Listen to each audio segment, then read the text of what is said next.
I'm Laura. Welcome back to the Creating a Balanced Budget course. We're at step 3, and we're going to figure out your spending in this lesson.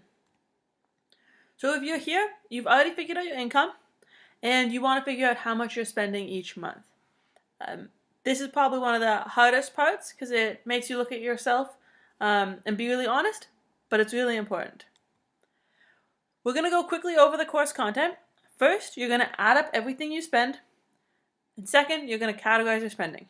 It's that simple. The one catch is you're going to have to be honest with yourself.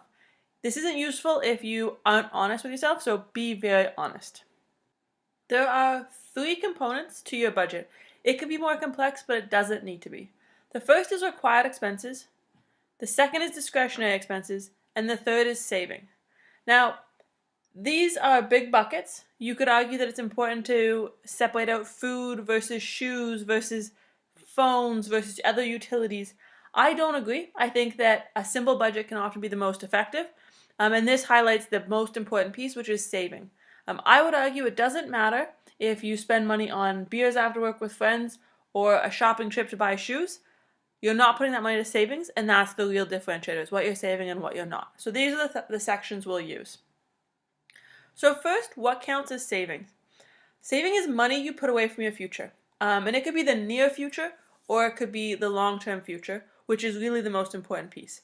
Your retirement and your long-term financial goals, that's the really most important part of savings, but it's also important to save for short-term goals like buying a car, vacations, and other things that you'll use the money sooner than your retirement.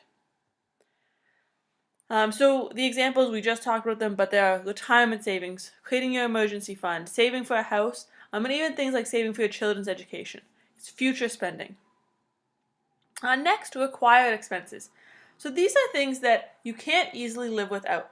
They can be predictable, so you know that you're going to spend X amount on your rent because you've signed a land contract with your landlord. But it can also be variable. You know you spend between $75 and $100 on groceries each week, but not exactly how much. So these are the biggest pieces that you're going to spend money on. This is your rent, insurance, a Metro Pass, loan repayments, utilities, minor repairs to your home or car. These are things that you need and that you are going to spend most likely every month. The next is the most fun, discretionary expenses. And this is the stuff you want. And you want it, and it might be really popular right now, and you might have been saving for a while to get it, but you don't need it. You could live for a day, a week, a month without this item, and nothing negative will really happen except for you wanting it. Some examples here are clothes, eating out, Uber rides, gifts, Netflix. Now you can say, well, I need to buy gifts so I won't have friends. You don't. You want to buy gifts for your friends, and there is nothing wrong with buying gifts for your friends when it's their birthday. But you'll be able to make it through a month without that, and it's a discretionary piece that you and your friends decide you want to do. Same thing with clothes. You could argue, I can't go to work without clothes. But most of us have enough clothes that we can. We have enough clothes for work. We have enough clothes to keep us warm in the winter. It's that we want something new. So that's really the difference there. Something you need versus something you want. Now we're going to get into the nitty-gritty. So bear with me. This is kind of boring, but you absolutely need to do it. First, I suggest using Excel, but if you want to use paper, I'll take you through that next. Download the last 3 months of expenses for all your bank accounts. So that's your debit account, savings accounts, and any credit cards you have. Then you're going to flag the transactions on your credit card and any money leaving your bank account. So cash withdrawals, things you purchase on your debit card. You're going to exclude things that are like double counted. So if money leaves your checking account to go to your savings account, we're just going to count that one as a savings account item. We're not going to count it twice. Then you're going to sum up all these expenses. If you use the course workbook, the formula's already there. Otherwise, sum that up and divide it by 3. That's to get the average because we've used 3 months here. The total you get is your current monthly spending. That number might be a little painful. It's a bit of shock, but that's the amount you're currently spending each month. Obviously a 3-month average, but probably pretty accurate. Alright, second part.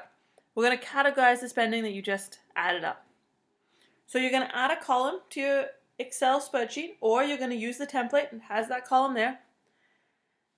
You're going to keep only using the ones you flagged in the last little lesson, and you're going to label each expense.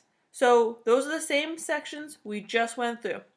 It's going to be savings, discretionary, and non-discretionary items. Everything will fit in that category. Trust your gut instinct.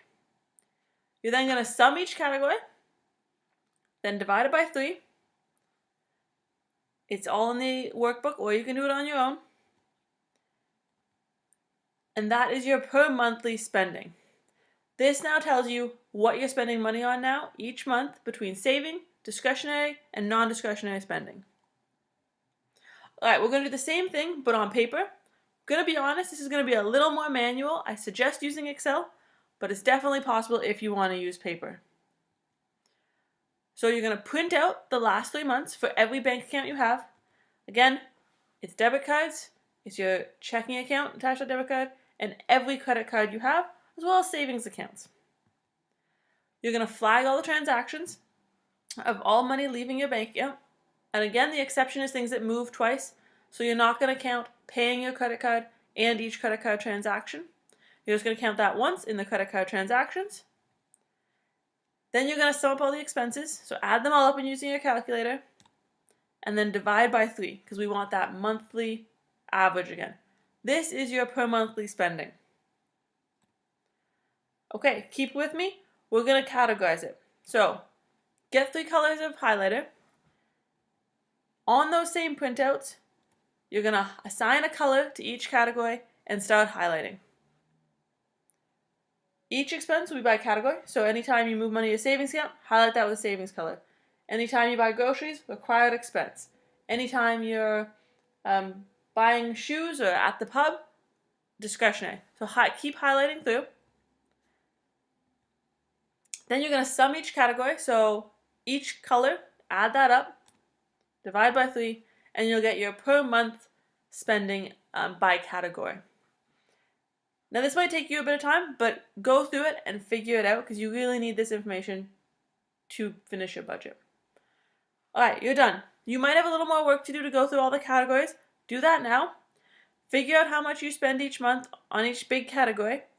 And then join me in the next lesson, which is figuring out how to save more money. And the link to continue that is in the notes below. Thanks, and I look forward to seeing you next time.